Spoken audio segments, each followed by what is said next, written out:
இன்றைக்கி காலையில் அம்மா கொடுத்த பாலையும் வெட்டிக்கீரை ஜூஸையும் குடிச்சிட்டு என்ன பண்ணலான்னு யோசிச்சுட்டு இருக்கும்போது மடமடன்னு எந்திரிச்சு மாடிக்கு போயாச்சு. அங்கே நம்ம ஊசை நட்டு வச்சுருந்தாங்க வெட்டிக்கீரை இதெல்லாம் எப்படி இருக்கும் அந்த இடம்னு பார்க்க ஓடிட்டேன். அதாவது எப்போயுமே மனசு கஷ்டமாக இருக்கும்போது இந்த மாதிரி செடிகள்கிட்ட போய் பார்த்தோம் அதுகிட்ட உட்காந்து பேசினதுனால நமக்கு வந்து பாதி நேரம் ரிலாக்ஸ் ஆகிடும். அதே மாதிரி நம்ம அன்றைக்கி ரொம்ப ஏதோ ஒரு காரணத்தினால ரொம்ப கஷ்டமாக இருக்கும்போது போய் உட்காந்து அவளோட உட்காந்து நோண்ட ஆரம்பிச்சிட்டேன். அவள்கிட்டயே உட்காந்து பேசும்போதே முக்கால்வாசி மைண்டு வந்து ரிலாக்ஸ் ஆகிரும்.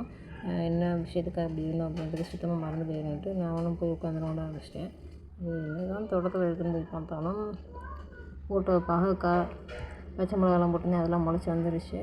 ஆனால் அந்த மல்லி செடி மட்டும் எப்போயுமே ரொம்ப தோல்வியிலேயே இருக்கும், எப்போயுமே முளைச்சி வராது. அதை மட்டும் சரி பார்த்துக்கலாம் அப்படின்ட்டு விட்டுட்டு விழுந்து இதெல்லாம் முளைச்சிருக்கு அப்படின்னு டிஃப்ரெண்ட்டாக இருந்ததெல்லாம் பார்த்துட்டு வந்துகிட்டே இருக்கும்போது ஒரு அதிசயமாகவே இருந்தது.